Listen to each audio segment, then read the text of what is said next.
Hello everyone, আসসালামু আলাইকুম। Welcome back to my channel. কি অবস্থা, সবাই কেমন আছেন? আই হোপ সবাই ভালো আছেন। তো বরাবরের মতো আবারও একটা নতুন ব্লগ নিয়ে হাজির হয়ে গেলাম। তো সকাল থেকে লুচি বানালাম।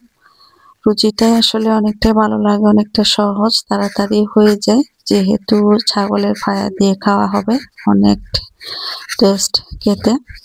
তো রুটি গিয়ে চাউলের রুটিটা বিশেষ করে বেশি ভালো লাগে ময়দার রুটির তুলনায়।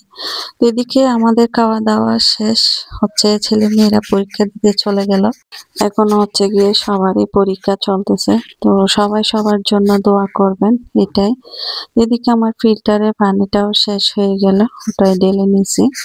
তো অল্প করে পাস্তা নিলাম, এটাও আমি কিন্তু এদিকে আমি পাস্তাটাও ঢেলে নিচ্ছি। তো পাস্তাটা আমি সুন্দর করে এখানে বয়মের মধ্যে নিয়ে নিলাম।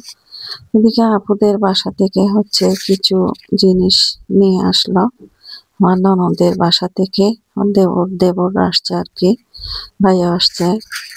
তো এদিকে অনেকগুলা চকলেট, তারপর এই চকলেট গুলা বিশেষ করে আবুধাবি, দুবাই ওখানে পাওয়া যায় না, এটা গিয়ে চায়নাতেই পাওয়া যায়।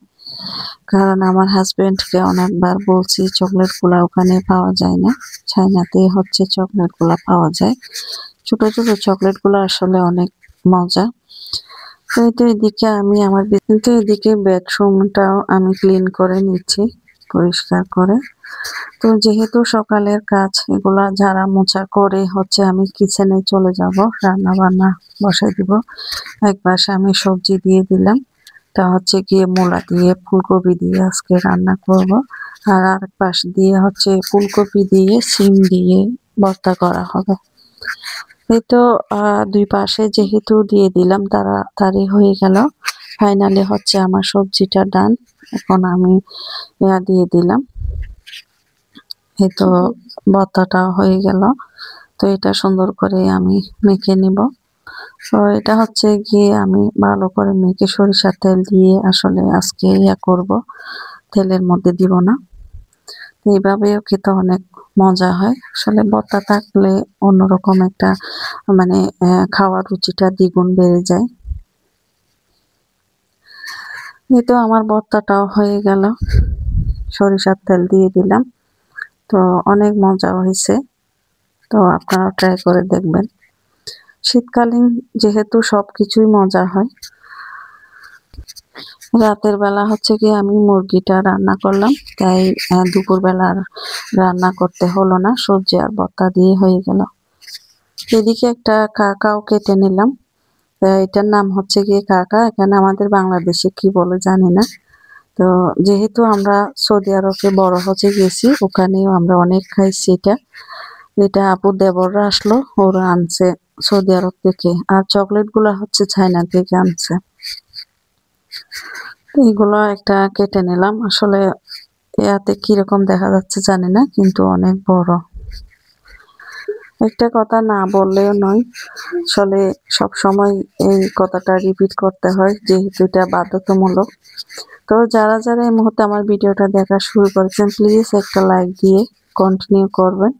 আর যারা ভিজিট করেন নাই, সাদা মাটার লাইফ স্টাইলটা যদি একটু হলে ভালো লেগে থাকে, তাহলে অবশ্যই একটা সাবস্ক্রাইব করে আমার পাশে থাকবেন। তো এটা গিয়ে বিকেলের দিকে কি বানাবো চিন্তা করলাম। তো যেহেতু আপুদের বাসা থেকে বিনি চাউল দিছে অনেকগুলা, তো এটা দিয়ে আমি বিনি চাউলের পিঠা বানাবো। এটাকে অন্যরকম একটা পিঠা বলে, যাই হোক ওটা আমি পুরোপুরি জানি না। বিনি চাউলের পিঠা, এটা আমাদের চট্টগ্রামে আসলে বেশি খাওয়া হয়, অন্যান্য জায়গায় খাওয়া হয় কিনা জানি না। তা দেখতে যতটা সহজ লাগে, কিন্তু ততটাই সহজ না। এই তো ফাইনালি আমার পিঠা হয়ে যাচ্ছে। অনেকগুলা গুড় দিছি, ভিতরে নারকেল দিছি, তো এটা দিয়ে অনেকটা মজা লাগে আর কি। তো এটা বেশিক্ষণ সময় লাগে না, 1 সেকেন্ডের মধ্যে এটা হয়ে যায়। এটা বোঝা যায় আর কি, পাশ দিয়ে এটা উঠে যায়, উঠে গেলে এটা বোঝা যাবে যে এটা হয়ে গেছে। আর যেহেতু এটা উল্টানোর পরে এটা লুকটা দেখা যায়। ফাইনালি আমার নাস্তাগুলো সব কমপ্লিট। এক এক করে হচ্ছে গিয়ে আমি সব বানিয়ে নিচ্ছি। তো বেশি বানানো হয় নাই, অল্প করে বানালাম। তো ফার্স্ট টাইম যেহেতু আমি বানালাম, তো খারাপ হয় নাই, অনেকটা ভালো হয়েছে। এই তো আমার সব নাস্তা কমপ্লিট হয়ে গেল। আপনারাও ট্রাই করতে পারেন, এটা অনেক খেতে অনেক ভালো লাগে, বিশেষ করে গরম গরম খেতে ভালো লাগে। তো আমার ভিডিওটা